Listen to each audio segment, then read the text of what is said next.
누가복음 8장입니다. 누가복음 8장 40절부터 42절까지 말씀입니다. 여러분 그 자리에 다 일어나십시오.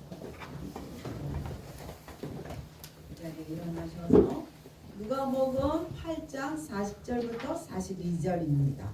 예수께서 돌아오시매 우리가 환영하니 이는 다 기다렸음이로라. 이에 회당장인 야이로라 하는 사람이 와서 예수의 발 아래 엎드려 자기 집에 오시기를 간구하니 이는 자기에게 12살 된 외딸이 있어 죽어가미로라. 예수께서 가실 때에 우리가 밀려들더라. 아멘. 그 자리에 앉으십시오.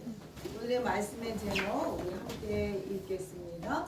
변화를 위한 은혜. 그 제목은 적정량. 우리가 학교 생활들을 잘 하셨는지 모르겠습니다. 요즘은 여러 가지 과목들이 있는 가운데 있지만 영수 국어 아니면 다른 과목들은 별 의미가 없게 그렇게 많이들 변했습니다. 여러분 과학 시간을 좋아하셨는지 모르겠어요. 과학 시간을 우리가 기대한 거는 실험들이 있고 또 여러 가지 것들을 우리가 새로운 것을 우리가 알 수 있는 시간들을 발견할 수 있는 시간들이 있었기 때문에 과학 시간들이 기다려졌습니다. 예전에 배운 과학 시간 중에서 배운 것 중에서 기본이 되었는 것이 물의 변화입니다. 여러분 물은 액체이잖아요. 물은 액체이지만 이 물은요 고체도 될 수 있고 고체인 얼음도 될 수 있고 그리고 액체가 수증기로 변해서 기체가 될 수도 있습니다. 그런데 이렇게 변화가 될 수 있지만 물이 스스로 변할 수는 없지요. 물이 변할 수 있게 하는 것은 물에게 온도의 변화가 있을 때 가능합니다.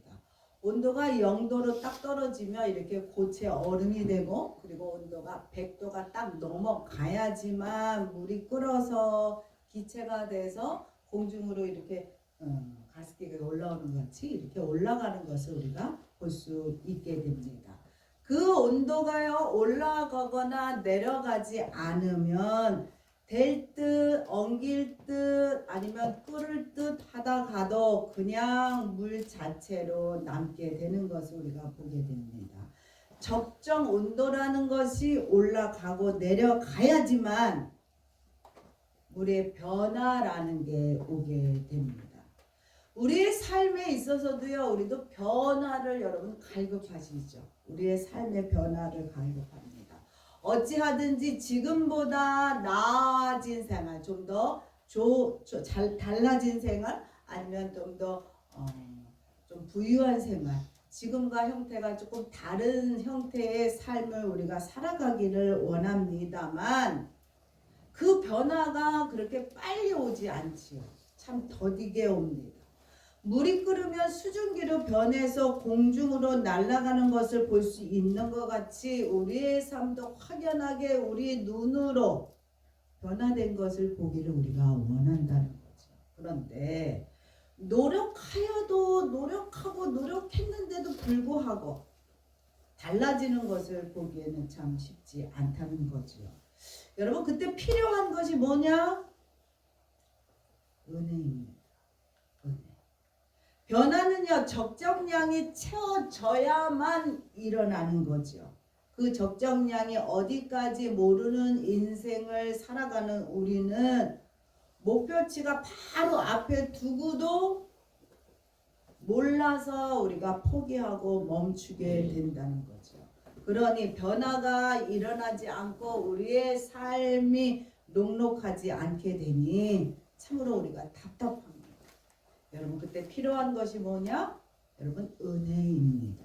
그때 필요한 것은 은혜입니다. 오늘 우리는요 적정량이 은혜로 채워짐으로 인해서 삶의 놀라운 변화의 기적을 맛본 사람들을 우리가 볼 겁니다.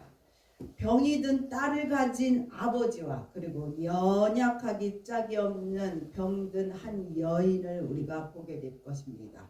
그들을 보면서 적정량을 채우는 방법이 뭔가를 우리가 찾아갈 겁니다. 그것이 첫 번째는 뭐냐? 우리 함께 읽겠습니다.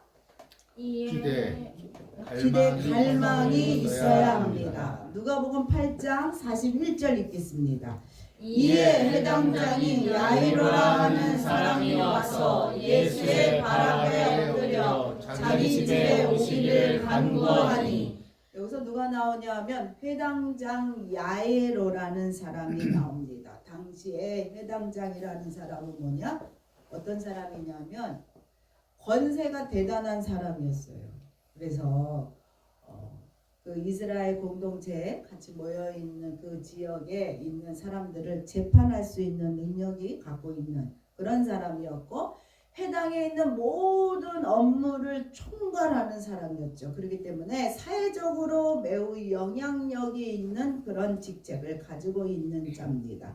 그런데 그가 예수님 발 앞에 엎드렸다는 거예요. 완전히 엎드렸다는 겁니다. 얼마나 그가 지금 간절했는지를 보게 됩니다. 그에게는 하나밖에 없는 외동딸, 그것도 12살밖에 안 된 외동딸이 죽어가고 있었기 때문입니다. 여러분 마가복음 함께 읽겠습니다. 마가복음 5장 22절 23절 있습니다. 회당장 중에 하나인 야이로라 하는 이가 와서 예수를 보고 발 앞에 엎드려 간곡히 구하여 이르되 내 어린 딸이 죽게 되었사오니 오셔서 그 위에 손을 얹으사 그로 구원을 받아 살게 하소서 하거늘. 회당장 야이로는 참 좋은 아버지였습니다. 어떻게라도 내 자식에게 좋은 거를 주기를 원했던 아버지였고, 그리고 어떻게라도 병든 딸을 살려내기를 원했던 그런 아버지였습니다. 그런데 그 사람에게 갖고 있는 것 중에서 가장 중요한 게 뭐였냐면 그가 가지고 있는 권위였습니다. 권세. 그런데 그 중요한 그 권위를 버렸다는 거예요. 딸을 살릴 수만 있다면 내가 모든 것을 버려서라도 모든 것을 주고도 내가 딸을 살리리라, 그런 마음을 그가 가지고 있었던 그런 사람이었습니다. 그때 야이로에게 좋은 소식이 들렸다는 거죠. 어떤 소식이냐면 예수님이라는 분이 글쎄 이웃마을에 오셔서 많은 병자들을 고치고 그리고 군대 귀신까지 내쫓았다는 엄청난 소식을 그가 듣게 되었다는 겁니다. 여러분 마가복음 5장 18절부터 20절 읽겠습니다. 예수께서 배에 오르실 때에 귀신 들렸던 사람이 함께 이르기를 간구하였으나 허락하지 아니하고 그에게 이르되 집으로 돌아가 주께서 내게 어떻게 큰 일을 행하사 너를 불쌍히 여기신 것을 내 가족에게 알리라 하시니, 그가 가서 예수께서 자기에게 어떻게 큰 일을 행하셨는지를 대가벌리에 전하니 모든 사람이 놀랍게 여기더라. 희망이 전혀 없이 그 딸이 죽어갔다는 거예요. 모든 좋은 약은 명의는 다 와서 그 딸을 치료해 보게 했지만 소용이 없었다는 거예요. 죽어가고 있었어요.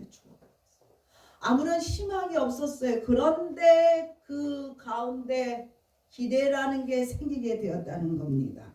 예수님이 살려줄 수도 있겠구나, 예수님이 고쳐줄 수도 있겠구나, 내 딸을, 그렇게 그가 기대했다는 겁니다.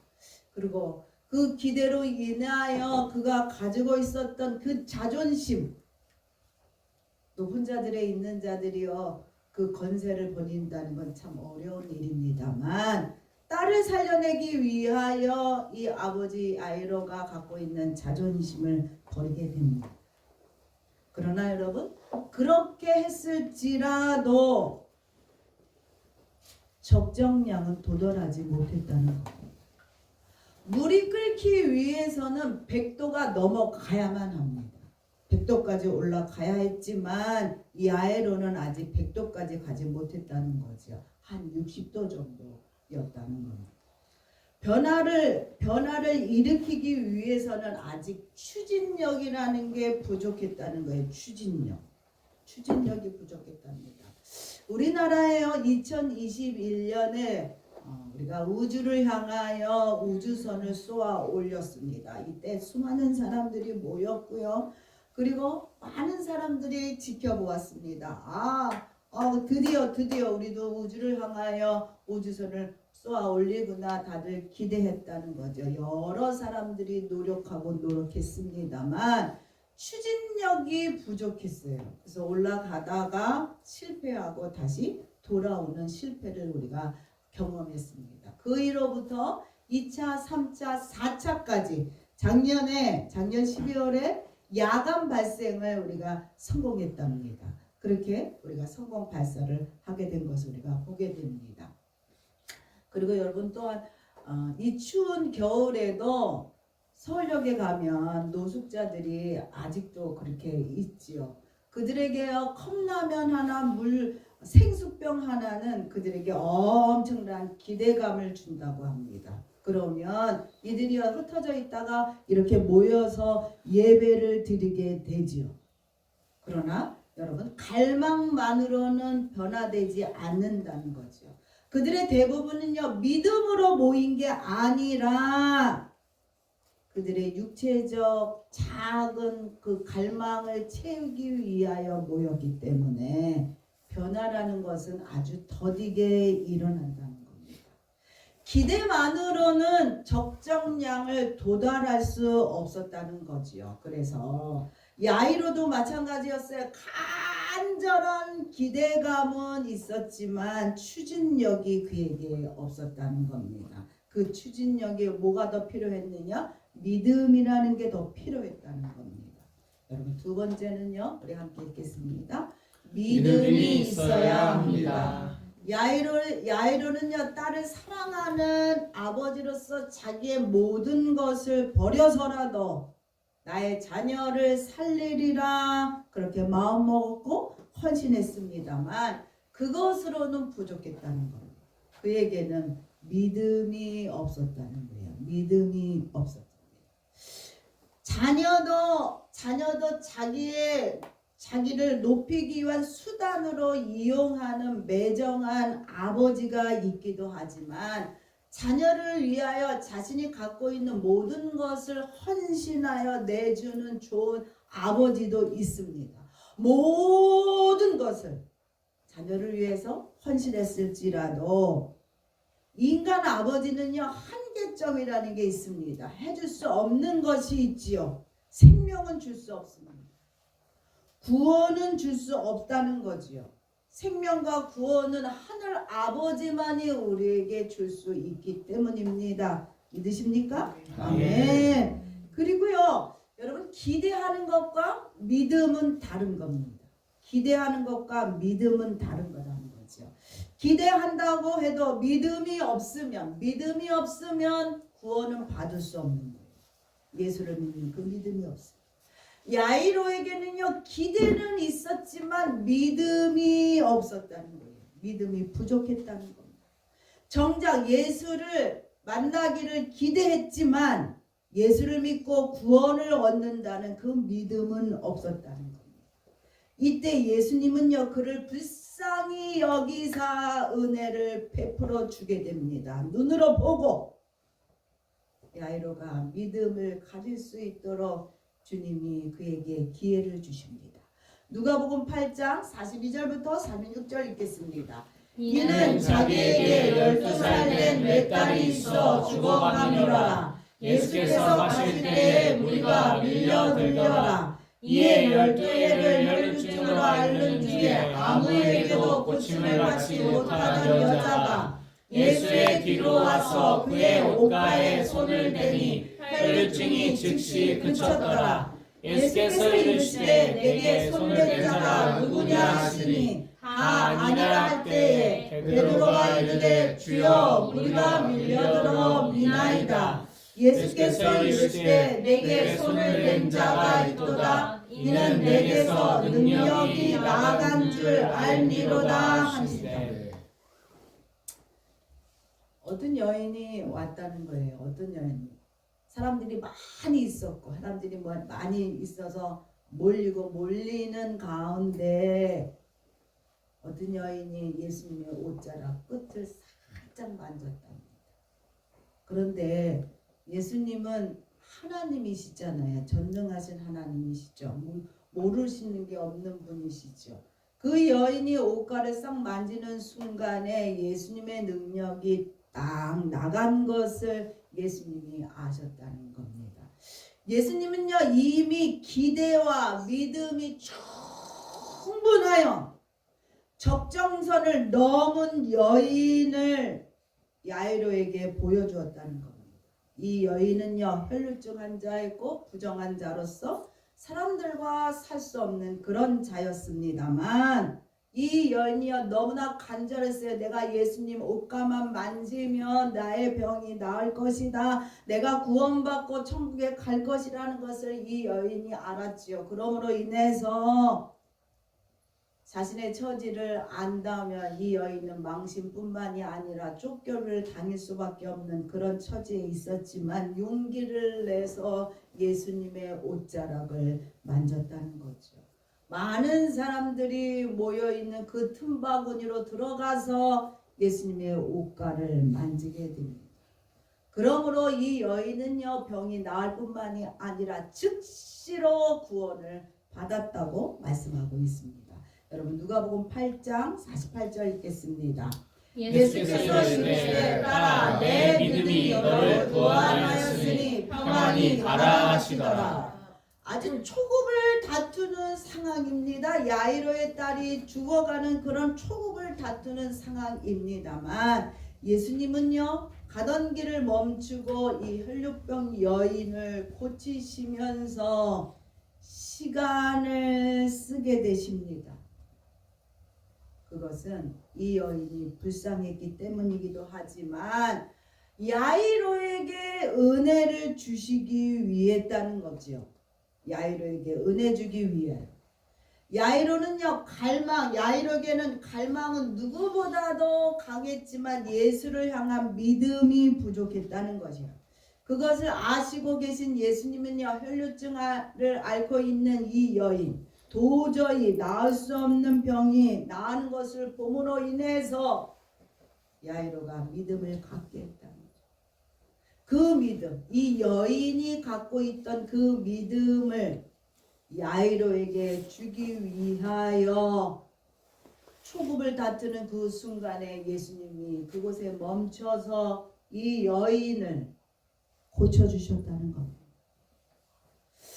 그러나 이것으로도 야이로의 변화를 위한 적정선이 채워지지 않았다는 겁니다. 아직도 100도가 넘지 않았어요. 100도가 넘지 않아요. 100도. 90도까지는 올라갔겠지요. 그런데 100도가 넘지 않았다. 그러자 하나님은요, 예수님은요, 다시금 은혜를 베푸십니다. 여러분 세 번째입니다. 함께 읽겠습니다. 협력의 힘을 보여주십니다. 협력의 힘이 어떤 건지를 예수님이 보여주신다는 겁니다. 여러분 누가복음 8장 49절부터 51절 읽겠습니다. 아직 말씀하실 때에 회당장이 집에서 사람이 와서 말하되 당신의 딸이 죽었나이다. 선생님을 더 괴롭게 하지 마소서 하거늘 예수께서 들으시고 이르시되 두려워하지 말고 믿기만 하라. 그리하면 딸이 구원을 얻으리라 하시고 그 집에 이르러 베드로와 요한과 야고보와 아이의 부모 외에는 함께 들어가기를 허락하지 아니하시니라. 여인을 만나 지체하는 그 순간 야이로의 딸은 죽었어요. 야이로의 딸은 죽었답니다. 그렇지만 예수님이 얘기합니다. 뭐라고 얘기하느냐? 두려워하지 말어. 두려워하지 말고 믿고 믿기만 하라. 두려워하지 말고 믿기만 하라. 예수님이 그렇게 얘기합니다. 그리고 믿음 있는 자들을 예수님이 따로 부르십니다. 그게 누구였나? 베드로, 요한, 야고보와 그리고 그 아이의 부모를 부르십니다. 그리고 그들만 불러 가서 그 아이의 방에 들어가셔서 함께 기도함으로 인하여 기적이 일어나게 됩니다. 이 딸이 살아나게 되었다는 것. 예수님은요 혼자서도 할 수 있는 전능하신 하나님이십니다만 예수님이 혼자 일을 하지 않으셨다는 것. 함께 이루어내는 것을 예수님이 그들에게 보여줬다는 겁니다. 우리가 아까 누리호가 발사하는 것을 우리가 함께 보았잖아요. 이 누리호가 하늘로 올라가기까지는요 혼자 힘으로 이루어진 것이 아니라 수많은 사람들이 함께 협력했기 때문에 그 엄청난 일을 우리가 이뤄냈습니다. 잘하는 사람이 하는 독주가 좋기도 하지만 여러분 함께 많은 자들이 함께하는 오케스트라와 함께 협연을 할 때 그 나오는 하모니 그리고 그 울림은 우리에게 커다란 감동을 주게 됩니다.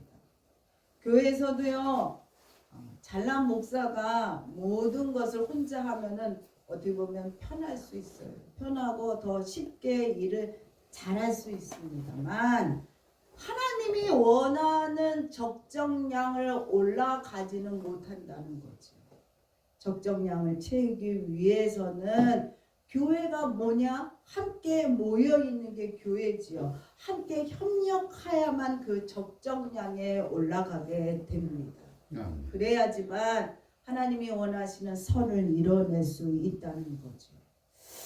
우리에게 이것을 하나님이 분명히 말씀해 주고 있는 겁니다. 그래서 여러분 새해에는 교회에서 저와 더불어서 함께 하는 일들이 많아졌으면 좋겠습니다. 아멘. 야이로의 딸을 살리기 위해서 마지막 베푼 은혜가 뭐였냐면 믿는 자들이 함께 협력하여 기도하게 하셨다는 겁니다.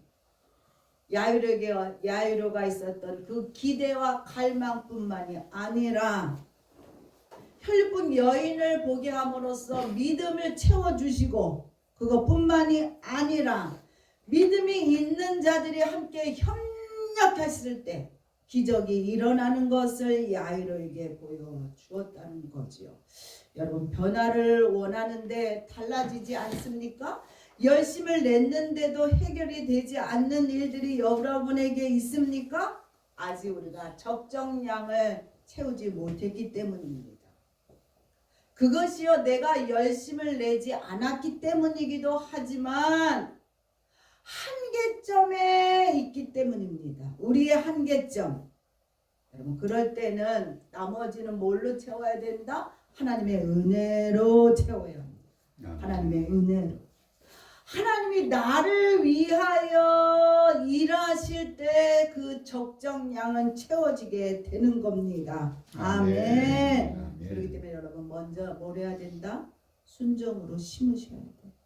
하나님 앞에 먼저 믿음을 심으셔야 됩니다. 하나님 앞에 먼저 순종을 심으셔야만 합니다. 아멘. 그리고 은혜를 구하십시오. 아멘. 이제는요 우리의 눈을 좀 넓게 뜨셔서 나를 넘어서서 함께 공동체, 교회, 하나님의 나라를 생각하고 기도하시는 여러분 되시기를 부탁드립니다. 아멘. 여러분 그럴 때 좋은 일들이 일어납니다. 아멘. 물이 끓어 수증기로 변하는 것을 보는 것 같이 우리의 삶의 변화가 일어나는 것을 우리가 보게 될 것입니다. 아멘. 아멘.